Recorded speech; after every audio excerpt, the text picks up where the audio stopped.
کرام محفل عشق کی ایک اور پرنور محفل کے ساتھ آپ کی میزبان رابعہ انم حاضر خدمت ہے۔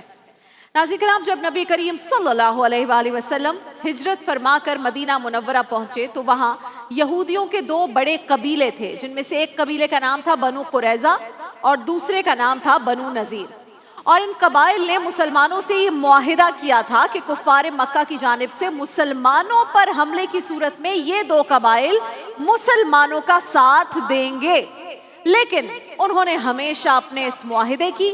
اس وعدے کی خلاف ورزی کی، بلکہ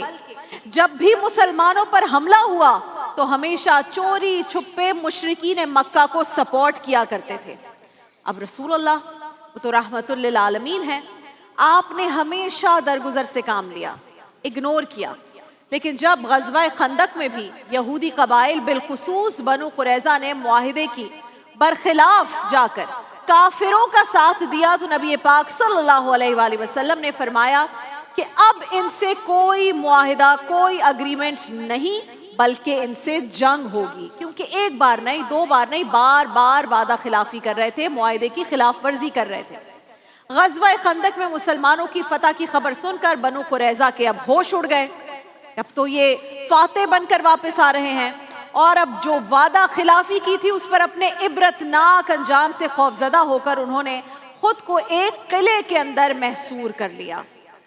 55 دن 55 ڈیز وہ اسی طرح قلعے میں محصور رہے، خود اپنے آپ کو بند کیا ہوا ہے خوف کے مارے، لیکن آخرکار اب ان کی ہمت جواب دے گئی اور انہوں نے نبی کریم صلی اللہ علیہ وآلہ وسلم کو ایک پیغام بھجوایا، میسج بھجوایا کہ آپ ابو لبابہ رضی اللہ تعالیٰ عنہ کو ہمارے پاس بھیجیں تاکہ ہم ان سے مشورہ کر سکیں۔ بنو قریظہ نے مشورے کے لیے خاص طور پر حضرت ابو لبابہ کا نام اس لیے تجویز کیا تھا کیونکہ ان کا تعلق قبیلہ بنو اوس تھا، اس سے تھا، اور بنو قریظہ اور بنو اوس کے بہت پرانے دیرینہ تعلقات چلے آ رہے تھے۔ تو حضرت رفاعہ بن عبد المنذر ابو لبابہ رضی اللہ تعالیٰ عنہ کا شمار بڑے بلند مرتبت صحابہ میں ہوا کرتا تھا، جنہوں نے اسلام لانے میں سبقت کی۔ غزوہ بدر کے موقع پر چونکہ نبی کریم صلی اللہ علیہ وآلہ وسلم نے انہیں اپنا قائم مقام بنا کر مدینہ منورہ بھیج دیا تھا، اس لیے آپ اگرچہ جنگ بدر میں حصہ نہیں لے سکے تھے، لیکن رسول اللہ نے انہیں بدری صحابہ میں شمار فرمایا تھا، کیونکہ ڈیوٹی آپ نے بھرپور نبھائی اور مال غنیمت میں سے حصہ بھی انہیں عطا کیا تھا۔ آپ کو بارگاہ نبی میں خاص مقام، ایک پروٹوکول حاصل تھا، آپ کی بڑی امپورٹنس تھی، اور یہی وجہ ہے کہ جب بنو قریظہ نے نبی کریم صلی اللہ علیہ وآلہ وسلم کو میسج بھجوایا کہ آپ ابو لبابہ رضی اللہ تعالیٰ عنہ کو ہمارے پاس بھیجیے، ہم ان سے مشورہ کرنا چاہتے ہیں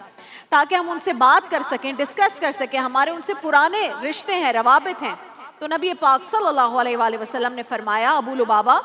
تم ان سے جا کر ملو، ان کی بات ضرور سنو کہ وہ کیا کہتے ہیں، لیکن غور کیجئے گا، رسول اللہ کہتے ہیں ان سے کوئی وعدہ کر کے نہیں آنا۔ رسول اللہ حکم دے رہے ہیں صحابی کو، عاشق رسول کو، کیا کہہ رہے ہیں؟ ان سے کوئی وعدہ کر کے نہیں آنا، کیونکہ اب ان سے کوئی معاہدہ نہیں کیا جائے گا بلکہ انہیں وعدہ خلافی کی سزا دی جائے گی۔ پھر کہا یہ بات تم نے انہیں بتانی نہیں ہے۔ حضرت ابو لبابہ رضی اللہ تعالیٰ عنہ بنو قریظہ کے قلعے کے اندر داخل ہوئے، اور کیا کیسے داخل ہوئے؟ رسول اللہ کی انسٹرکشنز کو سن کر، ان کے حکم کو سن کر، رسول اللہ کا حکم ہو، صحابی کے لیے ہو، عاشق رسول کے لیے ہو تو یہ پتھر پہ لکیر ہوا کرتا ہے۔ اس کے بعد کیوں اگر کچھ نہیں ہوتا، حکم دے دیا رسول اللہ نے، آپ قلعے کے اندر داخل ہوئے۔ یہودیوں نے بڑا احترام کیا، ان کی عورتیں اور بچے سامنے آئے، اور جو ہمیشہ ایک حربہ استعمال کیا جاتا ہے، عورتیں اور بچے رونے لگے، منت سماجت کرنے لگے کہ ہم سب سے بڑی بھول ہو گئی، ہمارے بڑوں سے بہت بھول ہو گئی، ہمیں ایک موقع اور دلوا دیں۔ اب یہاں ایک تو مومن ویسے ہی نرم دل ہوتا ہے، دوسری طرف عورتوں اور معصوم بچوں کے جب یہ رونا دیکھا، آنسو دیکھے، منتیں سنی، تو یہ سب دیکھ کر حضرت ابو لبابہ کا دل مزید موم ہو گیا۔ لہٰذا جب یہودیوں نے ان سے پوچھا، اب یہ کانورسیشن ہو رہی ہے، کانورسیشن میں بہت سارے مراحل ایسے آتے ہیں کہ جس میں آپ کچھ مومنٹس ایسے آتے ہیں کہ آپ بھول جاتے ہیں، جب ایموشنل ہو جائے کوئی انسان تو پھر وہ ویسے ہی بھول جاتا ہے۔ تو جب ان سے پوچھا کہ اے ابو لبابہ اگر ہم ہتھیار ڈال کر ابھی قلعے سے باہر نکل آئیں